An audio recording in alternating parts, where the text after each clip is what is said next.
এই জিনিসটা অনেক জরুরি। শিরক কিন্তু অনেক ভয়ঙ্কর। শিরক হচ্ছে ভয়ঙ্কর ঈমান বিধ্বংসী মারণাস্ত্র। এই শিরক যদি আপনি করে ফেলেন আপনার সব শেষ। এজন্য প্রথমে শিরকের কথা বললেন। শিরক হলো ঈমান বিধ্বংসী মারণাস্ত্র। এইডস এর চেয়েও ভয়ঙ্কর, ক্যান্সারের চেয়েও ভয়ঙ্কর। ক্যান্সারের অ্যানসার আছে, শিরকের কোনো অ্যানসার নাই, ঠিক কিনা?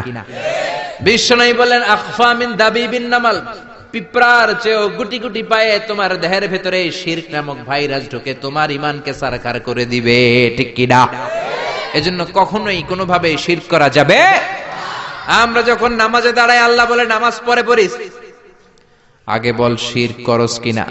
আমরা বলি ওয়াজ্জাহাতু ওয়াজহিয়া লিল্লাযী ফাতারাস সামাওয়াতি ওয়াল আরদা হানিফাও ওয়া মা আনা মিনাল মুশরিকিন। আমরা বলি ও আল্লাহ ওয়া মা আনা মিনাল মুশরিকিন, আমরা শিরক করি। আবার যখন আমরা হজ করতে যাই, ইজার পরে রিদা পরে হজের জন্য যাই, আল্লাহ বলে হজ পরে করিস, আগে বল শিরক করস কিনা। আমরা বলি লাব্বাইক আল্লাহুম্মা লাব্বাইক, লাব্বাইক লা শারীকা লাক লাব্বাইক, ও আল্লাহ কোনো শরীক করি না, কোনো শিরক করি না, কোন সুবহানাল্লাহ। এজন্য আল্লাহ বললেন ইন্নাল্লাহা লা ইয়াগফিরু আন ইউশরাকা বিহি ওয়া ইয়াগফিরু মা দুনা যালিকা লিমান ইয়াশা। আল্লাহ চাইলে সব গুনাহ ক্ষমা করে দিতে পারেন, শুধু শিরকের গুনাহ ছাড়া। কোন গুনাহ ছাড়া? আরো জোরে বলেন। আল্লাহ সব গুনাহ মাফ করেন, কিন্তু শিরকের গুনাহ মাফ করেন। এজন্য হাদিসে কুদসিতে আল্লাহ বললেন পাহাড় পরিমাণ গুনাহ নিয়ে যদি কিয়ামতের দিন আমার সামনে হাজির হয়ে যাও, ওই গুনার মধ্যে যদি শিরকের গুনাহ না থাকে, আমি আল্লাহ পাহাড় পরিমাণ ক্ষমার দয়া নিয়ে তোর কাছে হাজির হয়ে যাব। পাহাড় পরিমাণ গুনাহ, এই গুনার ভিতরে শিরকের গুনাহ নাই, তাহলে পাহাড় পরিমাণ ক্ষমা নিয়ে আমাদের কাছে হাজির হয়ে যাবে কে? এজন্য আল্লাহ ফরমান লা ইন আশরাকতা লা ইয়াহবাতান্না আমালুকা ওয়া লা তাকুনান্না মিনাল খাসিরিন। যদি কোন ক্রমে শিরক করে ফেলো, তোমার সব আমলগুলো বাতিল করে দিবে কে? আল্লাহ। এজন্য শিরক করা যাবে? শিরক মানে আল্লাহর সমকক্ষ কাউরে মনে করা, আল্লাহর অংশীদার স্থাপন করা, আল্লাহর নামে কাউরে ডাকা, আল্লাহর মতো কাউরে ক্ষমতাবান মনে করা, এটা হচ্ছে শিরক। বুঝতে পেরেছেন? শিরক হলো মহা পাপ, সব পাপের বাপ। এটা হচ্ছে শিরক। এটা কি শিরক করা যাবে? শিরক তিন ধরনের। কথাগুলো কঠিন, সহজে বুঝালে বুঝবেন।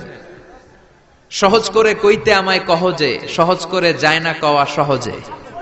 সহজ করে বুঝাচ্ছি, কিন্তু মনোযোগ দিয়ে শুনতে হবে। শুনতেছেন তো?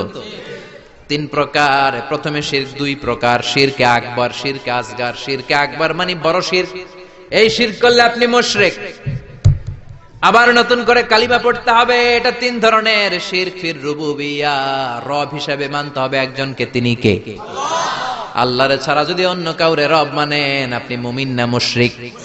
এজন্য কবরের প্রথম প্রশ্ন কি? মার রব্বুক। আপনি যদি কোন জানি না, কোনই আছে না নাই? আপনার বলতে হবে আল্লাহ আমার রব, এই রবই আমার সব, দমে দমে তনু মনে তারি অনুভব। পড়েন আল্লাহ আমার রব।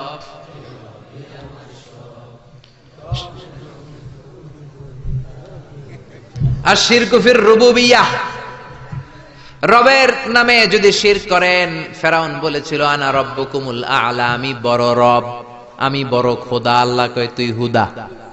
এজন্য সাগরের মধ্যে চুবাইছে কে? এজন্য আল্লাহ ছাড়া কাউরে কোনোদিন রব মানা যাবে। দুই নাম্বার শিরকু ফিল উবুদিয়া, ইবাদত হবে একজনের, তিনি কে? এখন আপনি মসজিদেও যে আল্লাহর সেজদা দেন, আবার দরগায় যে মাজারে যেও আপনি সেজদা দেন, আপনি মুমিন না মুশরিক? মাজারে যে অনেক মহিলারা সেজদা দেয়, আছে না নাই? কয় ছেলের জন্য বাবার কাছে গেছি, বাবার দরবারে যায়, বাবা নাকি ছেলে দিব। মাজারে গেলে বলে ছেলে পাওয়া যায়। আচ্ছা, কুত্তার যে বাচ্চা হয়, কুত্তা কোন দরবারে গেছিল? হ্যাঁ, ছাগলের যে বাচ্চা হয়, ছাগলে কোন মাজারে যায়? গাভী যে প্রতি বছর বাছুর দেয়, গাভী কোন বাবার দরবারে যায় বাচ্চা পাইলো? কথা কি বুঝেন? একটু বিবেক খাটান। এই যে কুকুরের বাচ্চা হয়, ছাগলের বাচ্চা, এরা তো কোনো মাজারে যে মানত করলো না, এদেরকে বাচ্চা